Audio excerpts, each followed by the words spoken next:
Aku yakin Ahmad Saroni malam ini di Singapura nggak bisa tidur. Mantau rumahnya lewat TikTok. Sejumlah warganet mengunggah momen warga berhasil mengambil beragam barang berharga dan barang mewah dari dalam rumah Sahroni.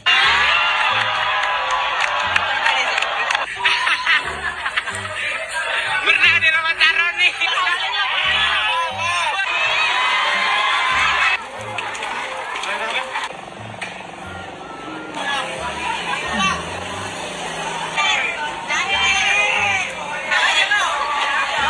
Maksudnya dari berapa hari ini ada kelihatan nggak sih Pak yang Bapak ke Singapura? Lagi ke Singapura ya? Sahroni lagi di balkon hotel di Singapura kau. Lagi mandang-mandangin langit, melamun. Gimana nasib rumah awak ini? Atau lagi tiktokan kau gini? Aduh jamku. Aduh itu betapku, itu tempat aku mandi tuh. Aduh mau ijazahku nilainya bocor banyak 6-nya lagi. Tapi aku disclaimer dulu ya, aku sama sekali gak mendukung ya perbuatan-perbuatan ini ya, tidak mendukung. Tapi aku senang kali melihatnya. Aku puas sekali pokoknya. Coba dulu absen, siapa hari ini yang mengunjungi rumah Bang Ahmad Saroni dan dapat apa aja? Coba tulis di kolom komen, absen dulu kalian. Tapi aku mau tanya dulu sama Bang Saroni, selama ini jadi anggota Dewan Wakil Rakyat Dapil Tanjung Priuk, selama ini kau berbuat nggak buat tetangga-tetanggamu, buat rakyat Priuk itu? Kok kayaknya tidak ada yang mencegah orang-orang supaya masuk rumahmu, malah ikut-ikutan masuk. Tapi saranku Bang Saroni, malam ini coba meremkan aja dulu matamu, tidurkan aja. Ya jangan nanti kau tiba-tiba ambil kalkulator, kau lihat-lihat, aduh berapa kerugian hari ini ya. Tesla, mobil Tesla, Lexusku, Porsche-ku, ya kan. Terus tas-tas mewah istriku, aduh. Tambah lagi kutang-kutang. Ya, pokoknya sekarang coba tidurkan aja dulu ya, besok pas bangun baru kau pikirkan lagi tuh semua berapa harganya. Hai teman-teman semua, gue tahu pasti kita semua merasakan hal yang sama, marah, sedih, kesel, muak dengan keadaan yang terjadi di Indonesia belakangan ini. Gue juga berterima kasih banget untuk teman-teman yang udah berdemo, yang mewakili sesama rakyat lainnya untuk menyampaikan aspirasi. Tapi semenjak kemarin juga sudah banyak tindakan-tindakan yang mengarah ke anarkis, perusakan fasum, juga ajakan-ajakan baik dari DM ataupun broadcast-broadcast yang bersifat sara. Gue paham banget kita kesel dan marah, tapi jangan sampai merusak fasilitas umum karena itu juga milik kalian. Nanti kalau misalnya dibenerin, pakai uang kalian lagi, bukan uang-uang mereka. Terus kalau sampai Indonesia kacau balau semuanya, hancur semuanya, perekonomian hancur, yang susah siapa? Kita juga rakyat. Dan untuk ajakan-ajakan sara seperti menjara kaum minoritas, yaitu etnis Tionghoa yang seperti saya, tolonglah kalian berpikir, aku tahu kalian rakyat ini pintar-pintar, jangan mau terprovokasi, mau kita masih diprovokasi dan juga dibodohi oleh oknum-oknum tertentu yang mendapatkan keuntungan dari kejadian ini.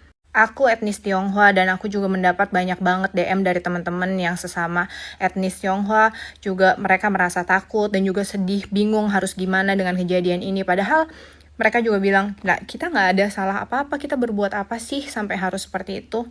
Kita juga sama-sama rakyat Indonesia, kita sama-sama bayar pajak, kita juga sama-sama pengen keadilan di Indonesia dan yang terbaik buat Indonesia. Ini bukan saatnya kita sesama rakyat, baik itu etnis, suku, apapun, adat, apapun, agama, apapun untuk dipecah belah. Tapi kita harus bersatu melawan tikus-tikus itu semua.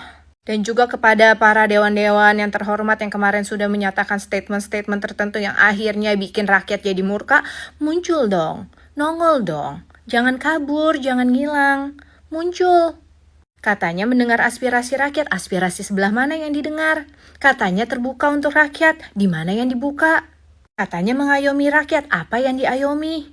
Muncul dong, rangkul rakyatnya, sama-sama ngomongin apa nih tuntutan-tuntutan rakyat, mana yang bisa dipenuhi?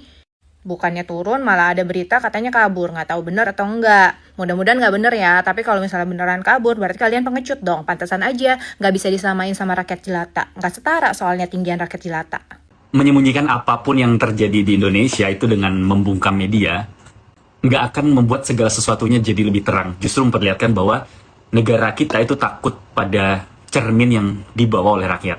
Ini video Bu Koni udah cukup lama. tapi masih relate. Coba dengerin. Adalah menyedihkan. Saya malu ketika media kita nggak mengangkat soal demo-demo adik-adik kita yang tercinta itu tentang Indonesia gelap. Tapi media asing mengangkat kemana-mana. Saya berharap Indonesia bisa kita terangkan kembali. Dan salah satunya saya harapkan dari meja dan ruang kakak Akbar Faisal. Nah, pertanyaan yang tersisa, apakah kita masih mau terus hidup di era sensor atau berani menerima kenyataan bahwa transparansi itu adalah salah satu cara untuk menyelamatkan kepercayaan publik? Kenapa gue bilang kayak gitu? Karena pernyataan Bu Kony itu memperlihatkan dilema klasik negara demokrasi, ya. Pemerintah itu pengen jaga citra terang di dalam negeri, tapi lupa dunia hari ini nggak bisa dibatasi oleh satu pintu media, ya. Ada kamera HP, ada unggahan di sosial media, TikTok, Instagram, X, ya. Itu semua jadi mata rantai informasi yang nggak bisa disensor. Masalahnya, pembungkaman media itu sering dibungkus alasan stabilitas nasional. Kalau kita pakai kacamata psikologi komunikasi, ini namanya boomerang effect, ya. Begitu publik ngerasa kebenaran itu ditutup-tutupi, modal kepercayaan itu kan langsung runtuh. Dan narasi-narasi tandingan itu justru makin kuat di kanal non-formal. Sekarang informasinya lagi nggak bisa nih TikTok sama live IG, gue nggak tahu realnya. Tapi ada salah satu chat ini. Jadi gue ngerasa pemerintah ataupun komisi penyiaran itu juga terjebak logika lama. Seolah-olah ngontrol isi media itu berarti ngontrol ruang publik di masa sekarang. Padahal kita tuh udah geser ke network society.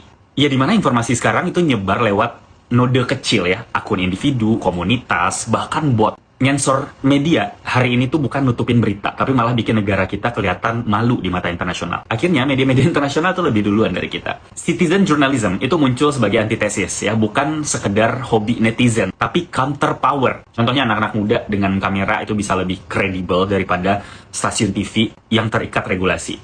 Nah itulah kenapa berita demo akhirnya lebih dulu naik di media internasional ketimbang headline nasional kita. Sensor menyensor atau ngelarang live IG atau TikTok itu mungkin bikin pemerintah bisa tidur lebih nyenyak, tapi bikin rakyat itu makin melek. Akhirnya sebenarnya yang ditakuti itu bukan lagi gelapnya Indonesia, tapi justru cahaya kecil dari kamera HP anak muda yang sesungguhnya merekam kebenaran.